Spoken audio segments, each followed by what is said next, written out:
Masjid As-Salam merupakan masjid yang mendapat pengiktirafan masjid 5 bintang.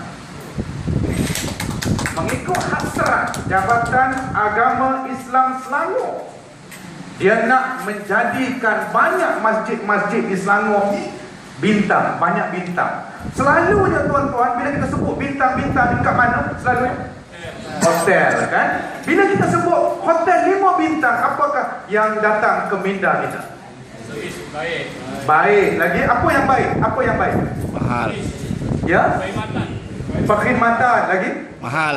Kemudahan lagi? Layanan, makanan, Pengurusan masjid. pengurusan. Itulah hasratnya.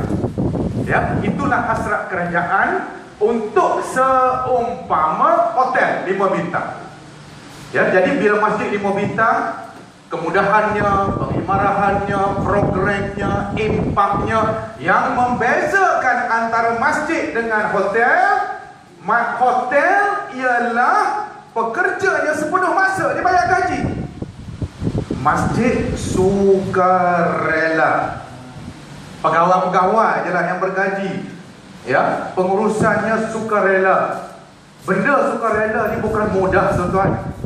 Ya, bila sebut benda sukarela, bukan benda yang mudah, ya, tetapi tidak mustahil, ya, kalau kita bersungguh-sungguh untuk menjadikan masjid itu, ya, masjid 5 bintang, ada kriteria dia lah, ya. Kemudian tuan-tuan, bila daripada peringkat daerah menjadi masjid terbaik peringkat daerah, diangkat untuk bertanding di seluruh negeri Selangor, Masjid As-Salam dinobatkan sebagai masjid terbaik negeri Selangor sejak 2012. Ya, sejak 2012. Ya, lanjutan daripada itu, Kerajaan Malaysia di bawah JAKIM memperkenalkan satu anugerah Masjid Malaysia. Dia anugerah Masjid Malaysia ni macam anugerah filem. Anugerah filem, anugerah lagu, dia punya standard dia. Tetapi oleh kerana masjid tu, tuan, populariti dia tak seperti anugerah filem, tak seperti anugerah lagu. Ya, kerana biasanya hal-hal agama ni, tuan-tuan, promosi dia tidak seperti reality, program reality itu. Ya, dalam konteks itu, tuan-tuan, Masjid As-Salam diisytiharkan sebagai masjid terbaik, masjid karya terbaik, mendapat anugerah Masjid Malaysia 2014. Ya, anugerah Masjid Malaysia ini satu penganugerahan yang dibuat oleh Kerajaan Malaysia untuk memberi pengiktirafan kepada masjid-masjid yang pengurusan dia terbaik. Dan ini adalah anugerah yang pertama. Mengikut taklimat yang saya hadir di JAKIM, anugerah ini akan diadakan setiap 2 tahun sekali. 2 tahun sekali, ya. Dan pembiayaan anugerah ini ialah di bawah 1MDB. Tuan-tuan tahulah, ya. Bila saya sebut 1MDB, maknanya anugerah ini tak ada lagi lah. Duit tak ada. Itu dia. Tak ada lagi lah, ya. Walaupun dia kata perancangan awalnya setiap 2 tahun, setiap 2 tahun, tapi oleh kerana wang tak ada, saya rasa mungkin ini kali yang terakhir. Kita pun tak tahu lah, ya. Kita mengharapkan, ya, the move, ya, untuk meneruskan anugerah-anugerah ini adalah satu yang sangat baik, kerana memberi pengiktirafan kepada masjid-masjid yang diuruskan dengan baik, insya-Allah. Tuan-tuan, ini satu lagi, ya, pemandangan, ya, daripada tasik. Ya, Masjid As-Salam ini letak di atas tasik, ya, tasik peninggalan Lombok dulu. Yang mungkin sebahagian daripada tuan-tuan ini dah biasa dengan Masjid As-Salam. Mungkin kalau tak biasa, singgah-singgahlah sekali, ya, untuk mendapat pengalaman dan melihat, ya, apakah perkara yang mungkin, ya, kita boleh mendapat pandangan, idea, ya, untuk kita laksanakan di masjid kita, insya-Allah. Tuan-tuan, hari ini, pagi ini, tuan-tuan, kita nak bincang, tuan-tuan, satunya pengimarahan masjid, yang keduanya bagaimanakah kita nak jadi AJK dan pegawai masjid yang berkesan. Bagaimanakah kita nak menjadi jamaah yang berkesan. Bagaimanakah kita nak jadi orang yang terlibat sukarelawan membangun masjid-masjid kita? Itu dia punya tajuk, tuan-tuan, ya. Dia punya tajuk. Tuan-tuan, bila bercakap pasal masjid, bukan masjid lah tuan-tuan, persatuan ke, jabatan ke, negeri ke, negara ke, pengurusan adalah satu elemen yang sangat penting. Ya, bila kita sebut masjid, tuan-tuan, masjid tak boleh lari daripada masyarakat. Daripada dulu, daripada azali lagi masyarakat ni ada. Dan masyarakat ni akan ada sehinggalah hari kiamat. Kita peduli ke, kita tak peduli, kita buat tak tahu ke, masyarakat tetap ada. Kemudian bila kita bercakap pasal orang Islam, tak boleh lari daripada masjid. Kita peduli ke, kita tak peduli ke, masjid tak diuruskan dengan baik ke, masjid tetap ada. Imam ada ke, imam tak datang ke, AJK tak ada ke, masjid tetap didirikan. Bila tiba waktu, mesti ada orang yang mengimamkan. Kalau imam tak datang, bila sampai waktu ada Bilal, ya, benda ni akan berjalan walaupun tidak diuruskan dengan baik, walaupun tidak diapa-apakan. Tuan-tuan ingat ke tidak? Ya, tuan-tuan, banyak daripada tuan-tuan dah pergi haji, sama ada buat umrah atau pergi haji. Kita pergi ke Mekah kan? Ya, penerbangan kita daripada KLIA sampai ke Jeddah, daripada Jeddah 8 jam pergi ke Madinah, naik bas. Dalam perjalanan nak pergi ke Madinah tu tuan-tuan, bas kita akan berhenti sekali ataupun 2 kali. Bila kita berhenti, ya, di tengah padang pasir tu, bila kita berhenti, apa yang kita buat bila kita berhenti tu? Mula-mula sekali kita buat apa? Pergi bilik air, kan? Kita pun pergi bilik air. Apa yang kita dapati? Ya, apa yang kita dapati? Kita turun bas. Pertama, kerja yang pertama kita buat, kita pergi bilik air, kan? Apa yang kita dapati? Mimpi yang ngeri. Bergantung pada pengalaman masing-masing lah. Ya, kita pun masuk, saya tak nak cerita pasal tu. Ya, kita masuk semua, lepas tu kita selesai urusan kita. Next, kita pergi ke mana? Kita pergi ke? Dah selesai dah ni, bilik air, wuduk apa sudah selesai dah. Lepas tu kita pergi ke mana? Surau. Selalunya surau sebelah, kan? Betul? Okey. Bila kita pergi ke surau, apa kita dapati? Apa yang kita dapati? Ya? Tak dengar? Pasir, debu, kotor. Imam tak tahu ke mana, Bilal tak tahu ke mana. Mungkinlah ada bangla dan sebagainya yang itu jadi imam, betul? Tapi bila tiba waktu, mesti solat didirikan. Jaga ke, tak jaga ke, tak peduli ke, kapet lusuh, berpasir, tetap solat didirikan. Jadi maknanya tuan-tuan, tak buat apa-apa pun, masjid jalan. Masjid jalan. Sekarang ni tuan-tuan, alangkah bagusnya sekiranya masyarakat dan masjid ni kita uruskan dengan baik. Dalam keadaan kita tak uruskan, benda mudah ada. Dalam keadaan kita tak urus, masyarakat dah ada, masjid dah ada. Alangkah baik sekiranya kita uruskan masyarakat, kita uruskan masjid yang lebih baik pengurusannya, dan sudah tentulah masjid dan masyarakat ini akan berganding untuk membangun manusia. Dalam konteks ini tuan-tuan, Masjid As-Salam Pucung Perdana menjadi tagline Masjid As-Salam, iaitu apa? Memasyarakatkan masjid. Kita nak memasyarakatkan masjid dan memasjidkan masyarakat.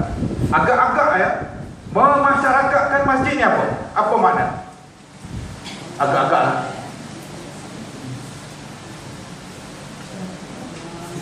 Ya, bagi orang ramai datang. Okey, lagi support, sokongan, ya. Ada dua sini ya, ada dua. Satu, memasyarakatkan masjid. Yang kepadu kan? Ya, satu. Ya, yang kedua, memasjidkan masyarakat. Ya, yang tadi tu tuan-tuan. Ya, memasyarakatkan masjid-masjid ini kita jadikan dia milik masyarakat dan memasjidkan masyarakat ni kita jadikan masjid. Ini susah ni. Dan kita nak buat lah. Ya, kita nak implement, kita nak deliver, kita nak terangkan apakah yang kita katakan memasyarakatkan masjid dan memasjidkan masyarakat. Tuan-tuan, ada orang rumah sebelah dengan masjid je. Azan dengar jalan kaki tapi dia tak datang ke masjid. Betul? Betul ke tak betul ni? Betul. Bukan di Kelana Jaya, di tempat lain saya cakap ni. Ada sini. Azan dia dengar, masjid dekat, tak payah naik kenderaan, tapi dia tak pernah pijak masjid dan surau berhampiran dengan rumah mereka. Ada orang, tuan-tuan, rumah dia jauh, azan tak dengar pun, masjid tak nampak pun, kena naik kenderaan, tetapi dia datang ke masjid. Apa sebab? Ada masjid. Apa sebab agaknya? Sebabnya ialah kita kena letakkan masjid di hati masyarakat. Jadi kita orang masjid ni, tuan-tuan, AJK ke, pegawai ke, jamaah ke, kita kena letakkan masjid di hati masyarakat. Mengapa mereka yang duduk di sebelah masjid tu tak datang ke masjid? Pasal apa? Dia tak sihat ke? Sebab apa? Yes, masjid tidak ada pun dalam kamus dia. Tidak ada pun dalam diri dia. Walaupun dekat, so what? Yes, tidak ada satu pun, ya. Dan mengapa orang yang jauh ni datang ke masjid? Sebab masjid di hati dia. Walaupun jauh, dia akan berusaha mencari. Tuan-tuan cuba pergi tanya orang yang duduk dekat masjid tak datang ke masjid, 1001 alasan dia bagi. Tak ada masa lah, sibuk lah, pada ada tak buat apa pun, tengok TV je. Sibuk lah, kerja lah, shift malam lah, ya, dan macam-macam alasan. Sebab apa? Sebab bila masjid tidak di hati dia, dia akan mencari 1000 alasan. Dia akan mencari 1000 alasan. Dan kalau masjid itu di hati kita, kita akan mencari 1000 alasan untuk sampai. Hujan ke, susah ke, jauh ke, tak ada kereta ke, jalan kaki ke, naik motosikal ke, kita akan mencari alasan. Sebab itu hati dia tadi, hati tadi. Jadi tuan-tuan, kita AJK masjid, kita pegawai masjid, kita orang kuat masjid, bagaimanakah kita nak meletakkan masjid di hati masyarakat? Ini soalan dia. Bagaimana kita nak letakkan masjid di hati masyarakat? Keseluruhannya, tuan-tuan, apakah isu, ya, isu-isu yang didapati lah, ya, permasalahan masjid? Saya banyak bergerak, ya, daripada daerah ke daerah dan negeri ke negeri, menganjurkan kursus-kursus, ya, kepada pegawai-pegawai masjid. Dan antara yang saya pick up, antara isu-isu, ya, yang ada di masjid ni, tuan-tuan, yang pertama ialah pengurusan tidak cekap. Ya, pengurusan tidak cekap. Yang kedua, tuan-tuan, kepimpinan lemah. Dia berkait, tuan-tuan. Ya, dia berkait. Kepimpinan lemah. Yang ketiga, pegawai dan AJK tidak komited. Kita dipilih oleh jawatan kuasa, kita dipilih oleh jemaah, ya, menjadi AJK. Kita tidak komited. Buat lebih-lebih kurang saja. Begitu juga dengan pegawai. Kita tidak bersungguh-sungguh. Bagaimanakah nak memperkasa dan menginstitusikan masjid kita, ya? Kemudian yang keempat, tuan-tuan, isu yang ada, ya, di kalangan masjid-masjid yang keempat ialah program tidak menyeluruh. Kita rancang program tidak menyeluruh. Rata-rata fokus kepada kuliah dan ceramah. Betul? Betul ke tak betul ni? Lepas kuliah, lepas kuliah, lepas kuliah. Saya tak kata kuliah tu tak betul. Saya tak kata kuliah tu tak betul, ya. Kuliah, kita fokus kepada kuliah semua. Pergi ke masjid mana? Kemudian kuliah ni pula, tuan-tuan, tajuk kuliah untuk orang muda atau untuk orang tua?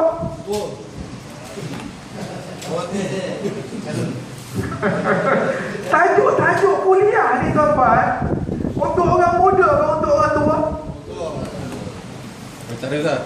Jadi kalau untuk orang tua, orang dewasa, orang muda datang ke tak datang? Ini antaranya. Ya, tuan-tuan perhatikan kuliah maghrib, tuan-tuan. Hari-hari orang yang sama, betul? Betul ke tak betul ni? Orang yang sama. Orang yang sama. Kita panggil penceramah hebat. Kita panggil penceramah daripada Kuala Lumpur. Kita ni dah dari Kuala Lumpur kan, jadi tak payah datang Kuala Lumpur lagi lah. Kita panggil penceramah yang hebat datang. Orang ramai. Ya, orang ramai. Kita pun dah rasa, wah, program kita bagus. Ya. Tetapi kita tidak melihat keseluruhan di luar daripada masjid ni, tuan-tuan. Anak-anak muda isak dadah, maksiat. Apa peranan masjid? Kita duduk jaga dalam pagar ni, kita duduk jaga dalam pagar. Okeylah, dalam pagar tu kita pergi luar saja. Isak dadah, posting sekolah, maksiat, merempit dan sebagainya. Apakah contribution kita orang masjid? Kita nak kena fikir, tuan-tuan. Kalau tunggu jahit tak suruh pun, memang jahit tak akan suruh. Memang jahit tak akan suruh. Dalam enactment pun tak cakap pun. Kita nak kena bertindak di luar kotak, melihat realiti masyarakat sekarang. Tak boleh lagi tunggu arahan. Aku tak suruh pun, aku tidak diarah pun, tak ada dalam skop pun, janganlah macam itu. Ya, kita nak membangun masyarakat, tuan-tuan, bukan kita nak please sesiapa. Ya. Kemudian apa lagi, tuan-tuan? Nombor 5, pengurusan kewangan tidak profesional. Siapa-siapalah yang urus kewangan ya tak profesional. Nanti saya cerita apa yang saya maksudkan. Ya. Yang keenam, tuan-tuan, kemudahan dan fasiliti terhad. Ya, ada benda yang kita boleh buat, ada benda yang kita tak boleh buat. Banyak kali trend dekat Malaysia ni, tuan-tuan, ya. Dulunya surau, kemudian dinaik taraf menjadi masjid. Bila dinaik taraf, tuan-tuan, banyaklah kemudahan-kemudahan tak ada. Bila mesyuarat tak ada, itu tak ada, ini tak ada. Saya, tuan-tuan, ya, mengikut pengalaman saya, biarlah kita ada satu masjid yang komplit dengan fasilitis daripada banyak surau-surau dan masjid yang tidak ada kemudahan. Saya, kalau mengikut saya lah, ya, tuan-tuan tak akan bersetuju dengan saya tahu. Ya, masjid yang komplit dengan pusat latihannya, dengan komputernya, dengan library-nya, dengan apanya, daripada kita mempunyai banyak masjid-masjid tetapi kemudahan tidak ada. Dia tidak boleh memberi impak. Dia tidak boleh membangunkan modal insan itu dengan baik. Kejap lagi saya tunjukkan statistik, ya, kejap, ya. Yang ketujuh, tuan-tuan, landscape tidak menarik. Dan yang ke-8, rata-rata, ya, tandas masjid kita masih belum memuaskan. Ya, ini isu-isu yang besar lah. Ya, isu-isu yang besar, nanti dalam dialog nanti tuan boleh tanya, ya. Tuan-tuan,